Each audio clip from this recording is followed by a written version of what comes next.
હાલો, જય શ્રી કૃષ્ણ. મારા ચેનલમાં હાર્દિક સ્વાગત છે તમારું. આજે આપણે બધા લિક્વિડને ટક્કર મારે તેવું લીંબુનું લિક્વિડ બનાવીશું. મારો વિડીયો ગમે તો મારી ચેનલને લાઇક, શેર અને સબસ્ક્રાઈબ કરવાનું ભૂલતા જ નહીં. હાલો ફ્રેન્ડ્સ, આજના વિડીયોમાં રોજિંદા ઉપયોગમાં એવી ટિપ્સ લઈને હું આવી છું. આજની મારી ટિપ્સ તમને જરૂરથી ગમશે. આ ટિપ્સ જોઈ લેશો એટલે તમે તરત જ અપનાવશો, સાથે 4 જણાને પણ કહેશો આ લિક્વિડ બનાવી લ્યો. આ વસ્તુ બનાવી લેશો ને તમારા પૈસાની, સમયની પણ બચત થશે. જી હા ફ્રેન્ડ, એના માટે આપણે શું કરવાનું છે? આપણે લીંબુ લેવાના છે. અહીંયા આપણે 300 ગ્રામ જેટલા લીંબુ લીધા છે. એમાં તમારે કોઈ પણ આવા ડાઘાવાળા લીંબુ ચાલે, ફોતરાવાળા, આપણે છાલ રસ કાઢેલો હોય તે પણ ચાલે, ચીમડાઈ ગયેલા પણ ચાલે. આવી રીતે આપણે એને 4 કટકા કરી લેશું. એમાં તમારે બી કાઢવાની જરૂર નથી. આવી રીતે આપણે લીંબુને સુધારી લેશું. અત્યારે સિઝન નથી, ફૂલ લીંબુ આવે છે અને એમાં તમારે આ લીંબુ અત્યારે 20ના કિલો મળે છે. તો ઉનાળામાં તમારે આ લીંબુ મોંઘા થઈ જાય છે. તો ફ્રેન્ડ, તમારે આખું વર્ષ ચાલે એવું આપણે ઉપયોગી થઈ શકે છે. ઉનાળાની સિઝનમાં લીંબુ ખૂબ જ મોંઘા આવે છે. અત્યારે ચોમાસાની સિઝનમાં ખૂબ જ લીંબુ સસ્તા આવે છે. તો આ રીતે આપણે અહીંયા નાના નાના ટુકડા કરી લેવાના છે.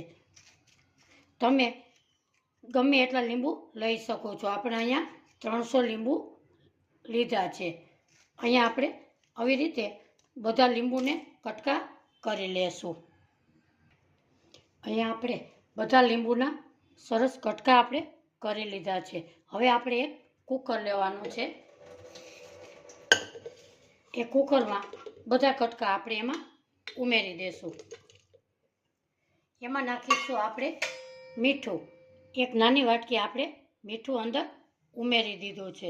હવે આપણે કુકરમાં નાખીશું 1 લીટર જેટલું પાણી. મીઠું નાખવાથી પ્રોઝર્વેટિવનું કામ કરશે, એટલે આપણું લિક્વિડ બગડવાનું નથી. નિમકની માત્રા થોડી વધારે રાખવી. હવે આપણે કુકરને ગેસ ઉપર 3 વિસલ વગાડીશું. આ લીંબુ એકદમ સરસ 3 વિસલમાં સોફ્ટ થઈ જાય છે. હવે આપણે ગેસ ઉપર કુકર મૂકી દીધેલું છે. એને આપણે 3 સીટી વગાડી લઈએ. હવે આપણે અહીંયા 3 થી 4 સીટી વાગી ગઈ છે. ગેસની ફ્લેમ બંધ કરીશું અને આ લીંબુ આપણે કુકરમાં જ રહેવા દેશું, એટલે વરાળના એકદમ સરસ સોફ્ટ થઈ જાય. આપણું કુકર અહીંયા ઠંડુ થઈ ગયું છે. હવે આપણે એને ખોલીશું. આપણા લીંબુ એકદમ સરસ સોફ્ટ થઈ ગયા છે. હવે આપણે બ્લેન્ડર મારી અને એક રસ આપણે લીંબુને ગરમ પીસી લેશું. ગરમ હોય ત્યારે જ એને લીંબુને બ્લેન્ડર મારીને પીસી લેશું. તમારે મિક્સર જારમાં પીસવા હોય તો પીસી શકાય. હવે આપણે આને બ્લેન્ડર મારી લઈએ. હવે આપણે બ્લેન્ડર મારી દઈએ. મારો આ વિડીયો ફ્રેન્ડ્સ થોડો ઘણો તમને સારો લાગે ને તો પ્લીઝ મારી ચેનલને સબસ્ક્રાઈબ કરજો અને વિડીયોને વધુમાં વધુ તમારી 5 ફ્રેન્ડને શેર કરી દેજો, એટલે તે લોકો આ રીતે લિક્વિડ તૈયાર કરી શકે.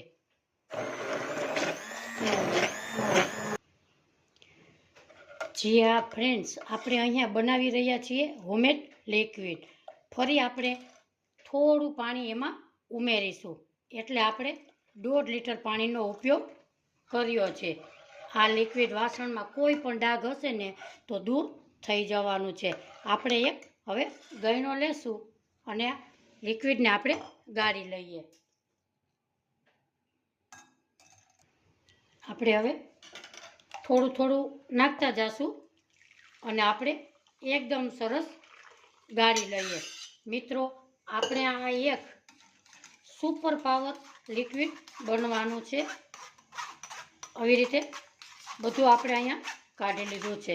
ફોતરાને આપણે અહીંયા કાઢી લેશું અને લીંબુના પાણી આપણું આને આપણે ફેંકી દેશું. આપણું લીંબુનું પાણી સરસ એક રસ થઈ ગયું છે. હવે આપણે આની અંદર કોઈ પણ વાસણ ધોવાનું લિક્વિડ ઉમેરીશું. અહીંયા આપણે 1 લીટર લિક્વિડ ઉમેરીશું. અહીંયા મેં વાસણ ધોવાનું 1 લીટર લિક્વિડ લીધું છે. હવે એની અંદર આપણે ઉમેરી દેશું. તમારે જે પસંદ હોય તે અંદર ઉમેરી શકો છો. તમારે કોઈ પણ કલરનું હોય તો તમે તે લિક્વિડ ઉમેરી શકો છો.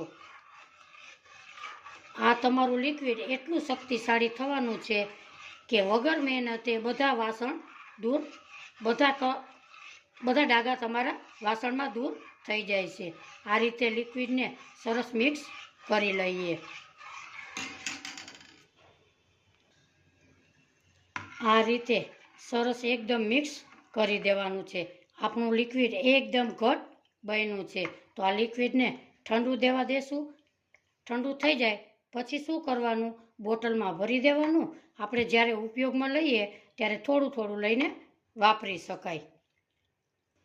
હવે આપણે લિક્વિડને શીશામાં કે કોઈ કન્ટેનર હોય તો એમાં તમે કેનમાં ભરી શકો છો. આવી રીતે આપણે શીશામાં ભરી લઈએ. કારણ કે લીંબુ એ આપણે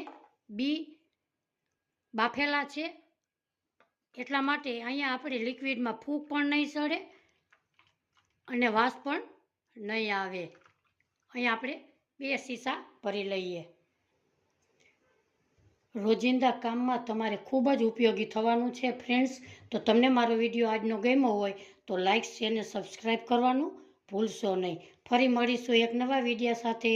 ત્યાં સુધી બધાને મારા જય શ્રી કૃષ્ણ.